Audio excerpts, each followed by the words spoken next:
बिस्मिल्लाहिर्रहमानिर्रहीम। तमाम टीचर्स को, तमाम स्टूडेंट्स को रफ़ाकत एकेडमी में वेलकम, खुश आमदीद। उम्मीद है आप खैरियत से होंगे। हमारा जो सिलसिला था क्लास 9th की मैथ्स का, उसके हवाले से आज हम एक्सरसाइज 1.2 जो है स्टार्ट करेंगे। तो फर्स्ट ऑफ़ ऑल हमारे पास यहाँ पे 1.2 का क्वेश्चन नंबर 1 जो आ रहा है, वो हमने फाइंड आउट करना है transpose of the following matrices. Transpose find out करना है आपने इन तमाम मैट्रिसेस का।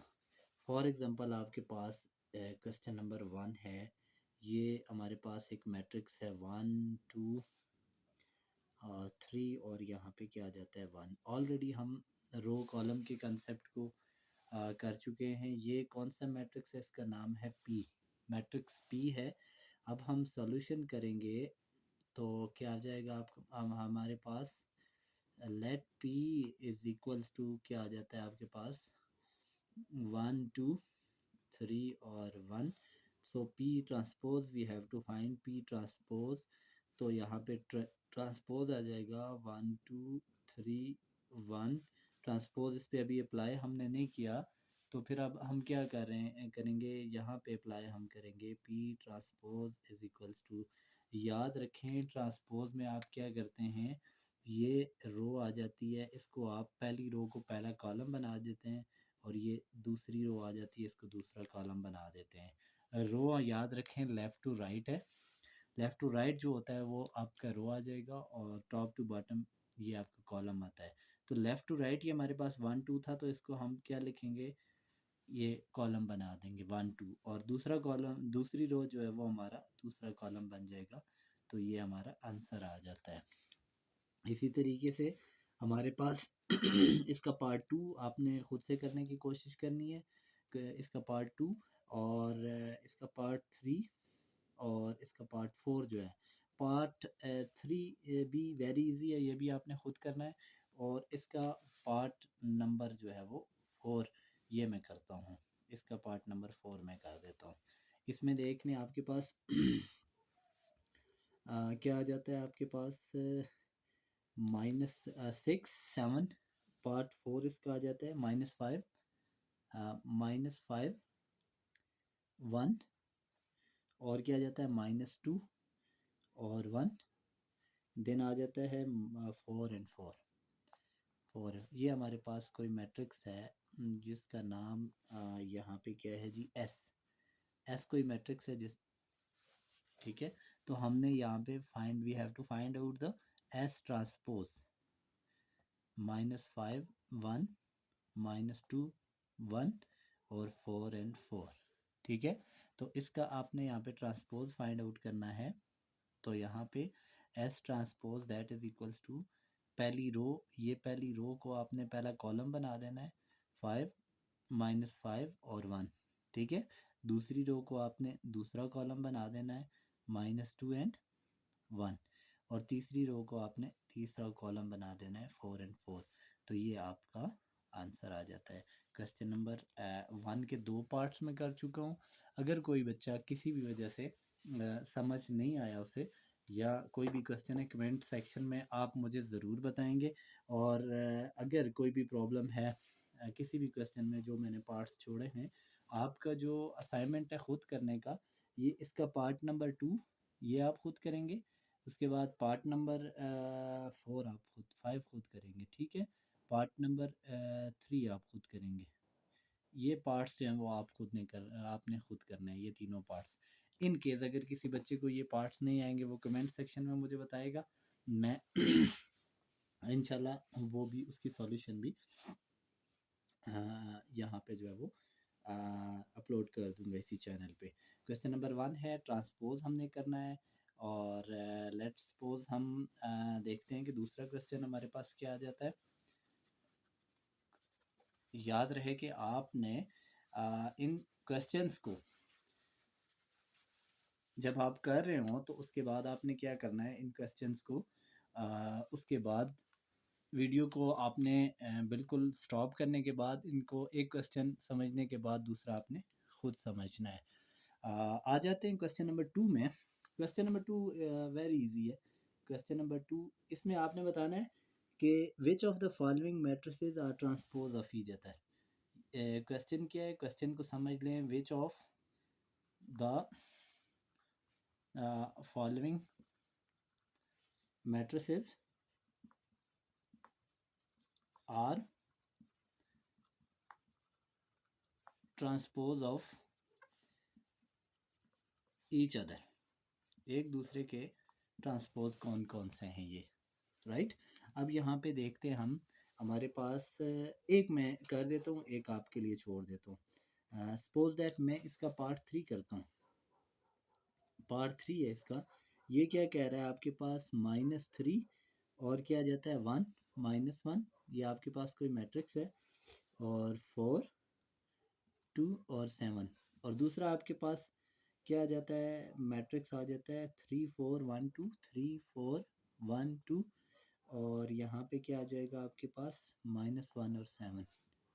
ये आपके पास मैट्रिक्स है। ये नहीं, ये क्वेश्चन। अब इसमें देख लें कि ये सी है, इसका नाम क्या है सी, और ये क्या है डी है। कहता है इसमें आपने चेक करना है कि कौन से ये आया, ये एक दूसरे के ट्रांसपोज हैं या नहीं। 3 -1 3 1 -1 3 1 -1 आ रहा है। 4 2 7 4 2 7 ये ट्रांसपोज इसका आ रहा है। सो हम लिखेंगे C transpose is equal to D, and D transpose is equal to C. ये हमारा आंसर आ गया, और ये ऑब्जेक्टिव में आपका आ सकता है। इसको आपने लाजमी यानी करना है, समझना है। तो चलते हैं जी अगले क्वेश्चन की जानिब।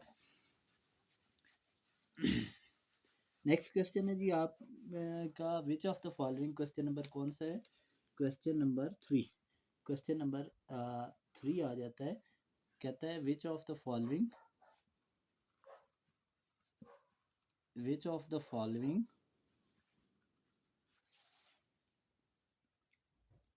matrices are symmetric। matrices are symmetric matrix।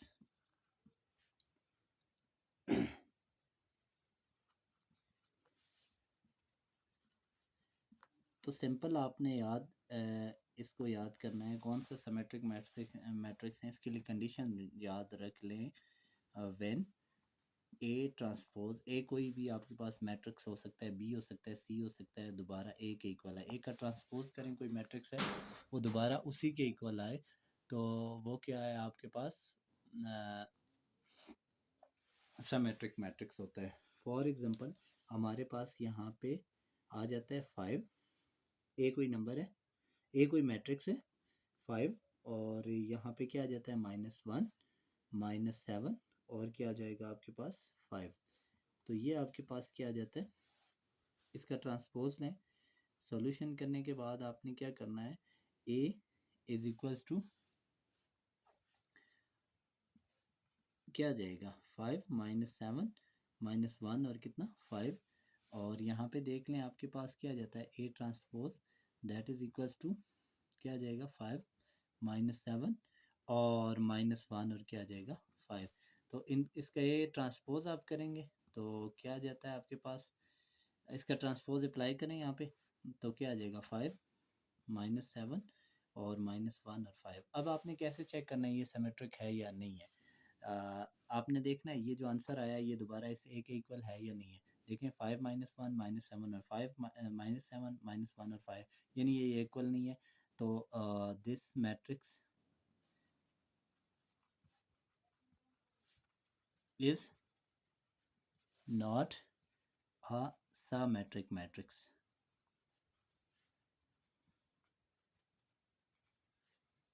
Not a symmetric matrix आ जाएगी ये हमारे पास, ठीक है।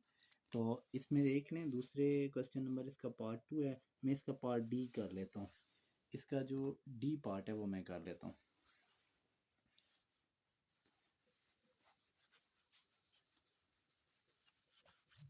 अच्छा, इसका पार्ट डी जो है ये कह रहा है जी आपके पास,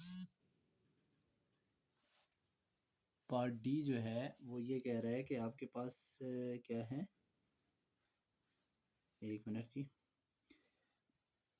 इसका पार्ट डी कह रहा है D is equal to 1 2 3 4 5 6, D is equals to 1 2 3 4 5 6, ये कोई मैट्रिक्स है, ठीक है। तो ये चेक करना है हमने कि ये सिमेट्रिक मैट्रिक्स है या नहीं। सॉल्यूशन करेंगे तो डी इज इक्वल्स टू क्या आ जाएगा, 1 2 3 4 5 6, तो डी ट्रांसपोज करेंगे फिर हम, D transpose is equals to 1 2 3 4 5 6, इसका ट्रांसपोज करेंगे तो यहाँ पे देख लें, इसका ट्रांसपोज अप्लाई करेंगे जब हमारे पास डी ट्रांसपोज क्या आएगा, इस पहली रो को पहला कॉलम बना दें 1 2 3, और ट्रांसपोज कह रहे हैं ना, दूसरी रो को दूसरा कॉलम बना दें 4 5 6, तो ए ट्रांसपोज यानी डी ट्रांसपोज दोबारा डी के इक्वल आ रहा है या नहीं आ रहा, D transpose is not equal to D, so given matrix is not a symmetric matrix,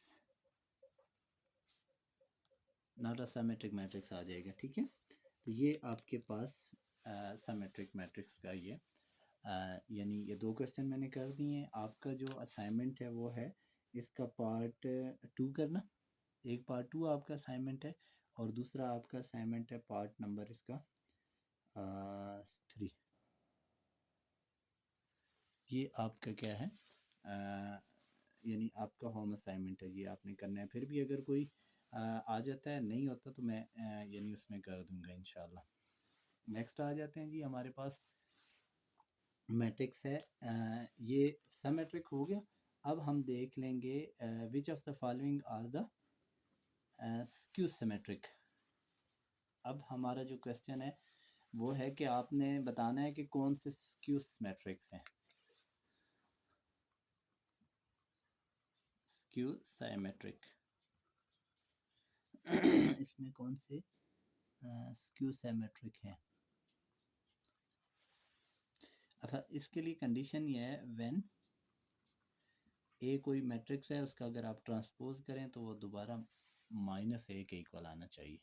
कैसे, एक क्वेश्चन करके हम चेक कर लेते हैं। ये हमारे पास कोई मैट्रिक्स है, ए कोई मैट्रिक्स है जो क्या है 0 4 और क्या आ जाता है -4 और 0। तो एक आप सॉल्यूशन करेंगे यहाँ पे, solution A is equal to क्या है 0 4 -4 और 0, ए का ट्रांसपोज करेंगे आप, ए का ट्रांसपोज किया जाता है आपके पास, ट्रांसपोज अप्लाई करेंगे 0 4 -4 और 0, यहाँ पे ट्रांसपोज किया और यहाँ पे आपने ए ट्रांसपोज अप्लाई कर दिया, इस पे रोज़ को कॉलम बना दिया।